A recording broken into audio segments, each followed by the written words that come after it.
Hi everyone, welcome to day 24 of 25 talking about mental health. So penultimate day. Struggled with what I was going to talk about today, but piecing together some stuff that we've talked about and looking particularly at how we manage ourselves on a day-to-day basis. And a few people I've been speaking to recently, and particularly even to just today, there's been a sort of a movement away over the last, 10, 15, 20, 30 years of boundaries, of stating boundaries, of people being clear about what boundaries for them matter. And if you don't set boundaries, and some people don't, they don't feel they need to set boundaries, it's not an issue as such, but without boundaries, people treat you how they want. And that might be okay to you, might be okay. But you can't then complain that people are treating you badly. If you've not set boundaries, that means that you've not taken responsibility for training them on how to treat you. And I suppose it's very much like training a puppy. Yeah, you can't not train a puppy to wee on the floor in the kitchen and then shout at the dog for weeing on the floor because you've not trained it. You've not taken responsibility for that process. And particularly, I suppose, one of the things that I want to talk about is what you call emotional boundaries. So, and I'm gonna read a quote actually, because with a lot of this stuff, there's so much information out there that sometimes you just pick a little piece and it encapsulates what you want to try and say. So, emotional boundaries involve separating your feelings from another's feelings. Okay, let's say that again. Emotional boundaries involve separating your feelings from another's feelings. And why would you want to do that? Well, particularly where we're talking about mental health. Not everybody is going to be always up on a high, are not always going to be depressed. There's going to be fluctuations on a day-to-day, hour-to-hour sometimes. And it might not be a huge shift. It might just be enough to lift or lower, etc. And one of the sort of, I suppose, looking at some of the sort of tenets around personal development about not being at a whim with your emotions is about trying to balance that sort of process of not getting too excited and not getting too upset. Yeah, so trying to sit in the middle about everything, But by separating your feelings from another's, when somebody else starts to feel upset, you can empathize with that person. You can have a true emotion around them being upset. But that shouldn't be your upset. You're not taking on their pain. Okay? Again, it's not just about separating how they feel, but it's not about taking responsibility for their feeling as well. So some people might be hurt and upset about a certain thing, and that's great. Okay? But that's not your hurt and upset. Okay? That's theirs. And if you try and take responsibility for taking away that pain, if you trying to make it all better, then whatever that pain is that is created from that emotion is not going to get learned. They're not going to learn how that makes them feel and why that happens, and they're not going to learn anything from that situation. And again, the other way that we sort of lose our emotional boundaries is not sticking to our own feelings, our own boundaries. We taking responsibility for other people and how they feel, and basically stop our feelings, sacrificing our own needs and our feelings to please them, and that's not healthy either. Okay, the other side of that is people blame you for their problems. So their emotional needs, it's your fault. You've upset them. You've created the hurt. It's your You've got to sort it out. You've got to take responsibility for sorting their pain out. Well, again, you're not responsible for other people's feelings, but people do all the time tell you that it's your fault that they're upset. They tell you it's your fault they're feeling the way they do it. So you need to put those boundaries in place. Now, sometimes it's quite difficult if you've been in a relationship with a partner, a parent, a child, somebody at work, a colleague, either a boss, a peer, even an employee, where you've allowed that behaviour to happen, and you see it now, maybe through doing some personal development, that is not healthy. It's an unhealthy relationship.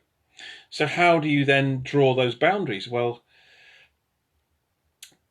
you are the person that is aware of it. Okay. Now you can try having a discussion with that person and telling them, look, this is the situation that's been happening. We've been having this sort of thing in our relationship without any boundaries, and unfortunately, I'm not willing to take responsibility for your feelings anymore, or I'm not willing to respond in that way anymore. And this may upset you, but I need to be fair to myself, etc. So you might be able to explain it that way. Okay. You could be a bit more abrupt the next time that this person uses this situation and carries out this sort of emotional situation against you. You could say, stop, that's not acceptable anymore. Again, that might be quite a shock, quite abrupt for some people to see that from you. All of a sudden, wow, okay, or that's not fair, or why are you being nasty to me, etc. So again, there's no one way to sort all this out, but by protecting your own emotions, by placing those boundaries in place, by being aware that the situation is now unacceptable to you, okay, you have a choice, okay? You have a choice carrying on hurting yourself, because you, not the other person, you are hurting yourself by not putting those boundaries in place. And actually, you're probably being quite selfish for the other person, because that other person needs to learn some boundaries, maybe in other areas. And by being strong here now, you might be able to train this person to look at these boundaries and look at some more reasonable way of managing their emotions, taking responsibility for making changes, not reacting to other people's emotions around them.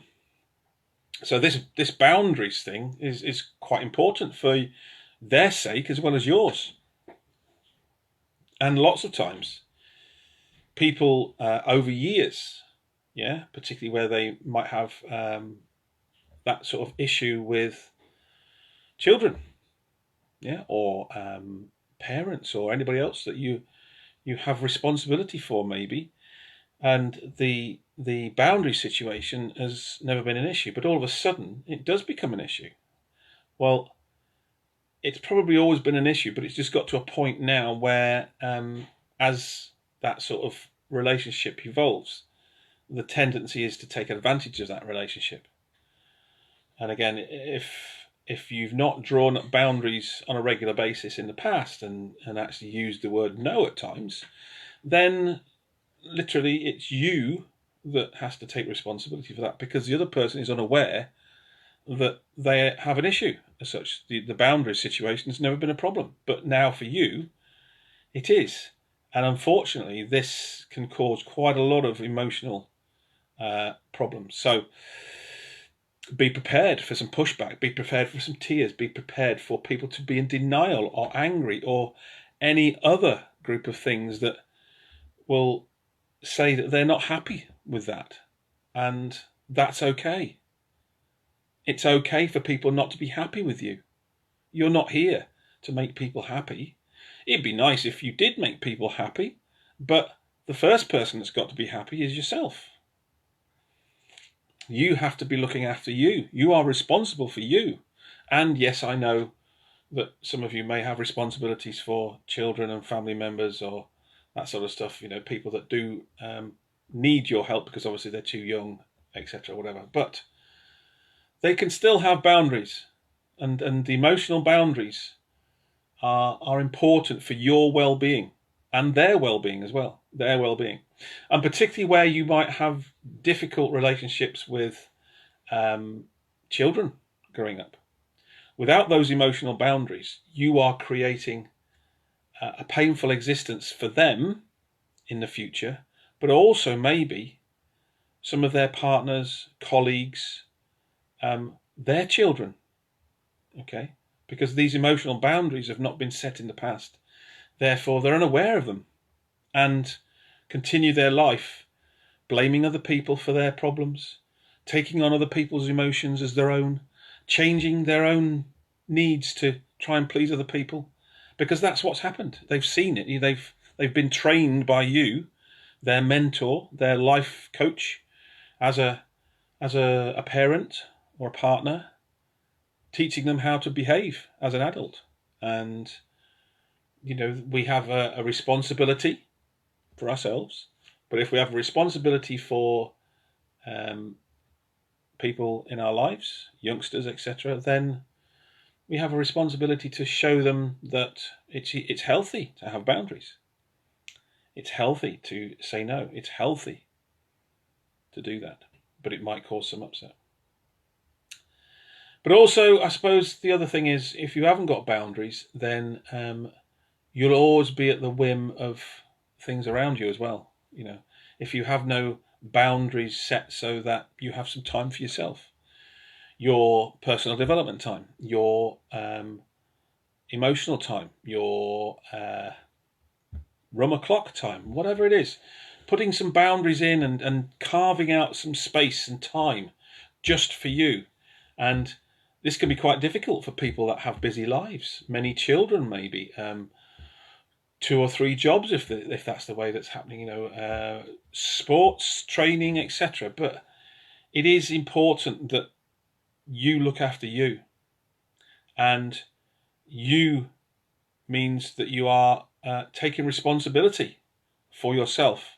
You're taking responsibility for making sure that the boundaries that you have are healthy. Where those boundaries are attacked, then you take responsibility for the attack and look at it as maybe out of fear, that person is trying to get some attention from you. And bottom line is, you should treat that with a request for love. They're looking for some reassurance. So again, by setting some boundaries in place and saying the word no, that is not being nasty. That is giving that person respect. They will be able to understand that these boundaries are important for you, but also they have a choice in the future to adopt those boundaries for themselves. So they have a choice, okay, to look at that as a growth thing. And they may not see that. Their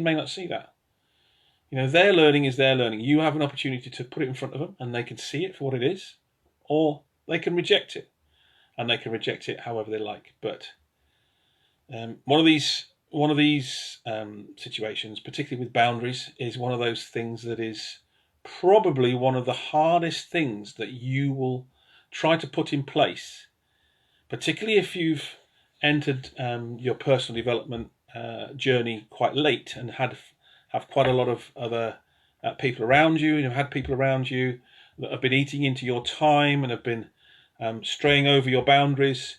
And you know what I'm talking about, because it upsets you.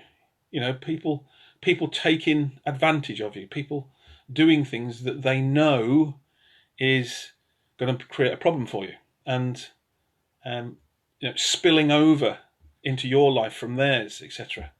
And sometimes we do flex, but we need to make sure that those boundaries are healthy and in place. So the sort of, I suppose, the bottom line with setting boundaries is that the reason we don't do them is because we fear rejection. We fear hurting the other person.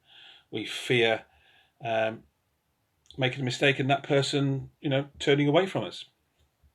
Well, again, that is a lack mentality. We're focusing on creating a future for ourselves that is full of love, full of the future, full of positivity, and what we're focusing on is the negative part of it. So what we've got to do is look at this setting boundaries as a positive step to allow you to grow. Without those boundaries, you're squashed down. And again, without boundaries for other people, you are probably squashing them. Again, their learning is their learning, and taking away people's pains, taking away responsibility for their feelings, trying to fix everything, make sure everything's okay, is not letting them grow. Okay, we're crippling them. And the analogy I would suggest we go away with, sort of the last thing, is when we're trying to learn to walk, okay, do we give up on that child? Do we give up on them falling over? Do we give up on them? Do we set the boundary? We don't constantly pick them up, do we? We don't constantly cosset them, whatever. They fall over, we pick them up, they stand them back up. That's healthy boundaries. Yeah, we're letting them grow. We're letting them go off and explore. Okay, what we don't do as soon as they fall over, right, you've had your chance, go back in the cot, or, oh, there, smother them and don't let them carry on. We've got to have those healthy boundaries, but the healthy boundary starts with us first. Allowing that pain, allowing that growth, allowing that friction. Yeah, rubbing up against people.